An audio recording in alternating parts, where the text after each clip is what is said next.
To be honest, no matter what thought I had, it would turn it into a bad thought. It just felt like literally a heavy load on my shoulders, and I just felt like every single day it would build another block onto like how bad I was feeling and how it just kept pushing me into a darker place. And every single time I got pushed into a darker place, it was harder for me to climb back out.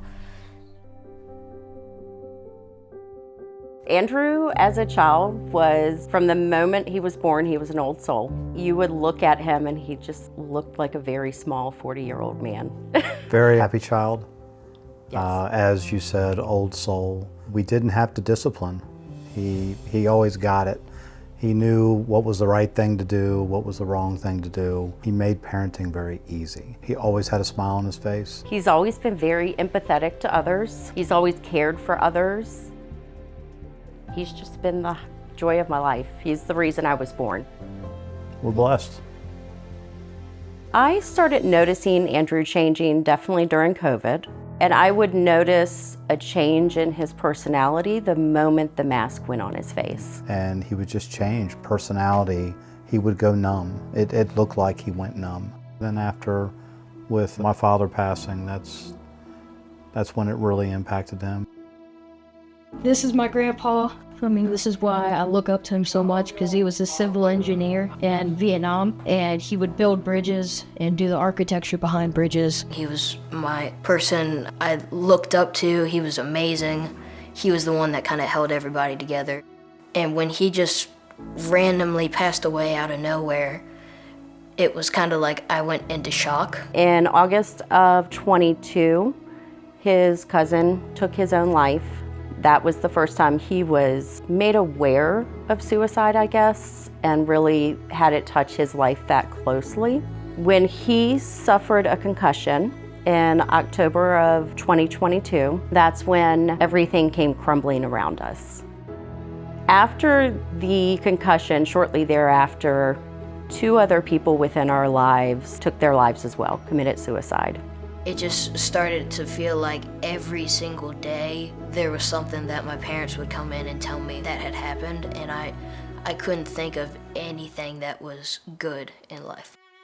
I just remember feeling like my brain was on a roller coaster. Literally, when I was standing up, I would fall over and stuff because I felt so shaky, and it just messed my whole body up. And going to the hospital, getting CT scans, countless doctor's appointments, PT, therapy from recovering to that, occupational therapy for strengthening my mind. Every single day we had 3 doctor's appointments. I had to leave school. It just messed everything up. It messed my life up. It felt like probably my best route would be to kill myself too, because that's what my cousin did. Eventually, one of my panic attacks got so bad, I started hallucinating and screaming and actually having an all-out episode, and that's kind of when I snapped. And we went to the hospital around 3 a.m. And they came in and gave us some ideas on programs and what they thought would be the best next move for me to get help. And one of those choices was PHP at St. Mary's. A PHP is a partial hospitalization program, and it's a really cool concept because what it does is it allows you to take your child, bring your child to this program 5 days a week. It's an 8-hour program, and they get the intensity of being in an inpatient unit, but they get to come home at night, and you get to help control it, and you get to know what's going on with your kid. Welcome to Chillville. This is the quiet room. He would come home from PHP and not want to be here, and he wanted to go back. That's amazing for the program. It was very tough as a parent. For us.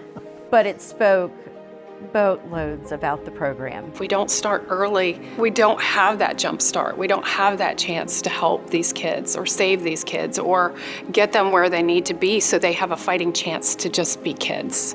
It's important that we take care of our kids because that's where it starts. Roughly around week 5, they actually gave him a diagnosis.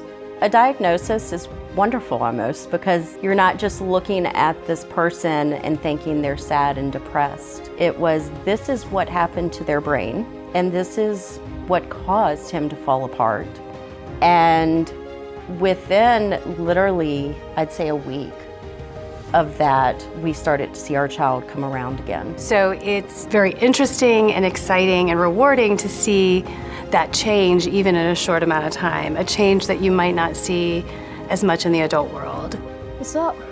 How you doing? I haven't seen you in forever. You like the hair? The feeling when our kids complete their treatment here at Bon Secours is it's a really wonderful feeling. I really try, though, to temper it. They deserve the credit. They deserve the attention. They deserve the joy that comes from doing something hard, doing something very difficult. We had this, I remember this, we'd play the game where we passed it to each other, and whatever thing you caught it with and whatever your right finger landed on, and you had to do that, make a funny face and hold it for 10 seconds so you would catch it, do that.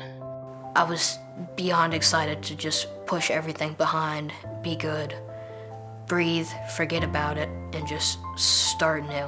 If there's any question or any concern or thoughts on why should you give to this program, it would be it saves lives. We're living proof of that. Our son is living proof of that, and it's needed in the community. He doesn't know where he would be right now if it wasn't for PHP. I don't think he would be with us if it wasn't for PHP. I got better just as fast as I got worse. You know, walking into St. Mary's and knowing that this is where our child was born, and it was kind of that rebirth. Saved our son. Here's the letters they wrote to me and everything. This was for me. You cool, funny, and nice. You're an amazing person, and you're so funny, Elijah. That was my best friend while there. You are a really good friend, and you make my day better. Ramaya, I love you. I kind of had a crush on her a little bit. To Andrew, you can do all things through Christ who strengthens you. That's my favorite Bible verse. Love, Elijah. Remember to keep sipping on that water.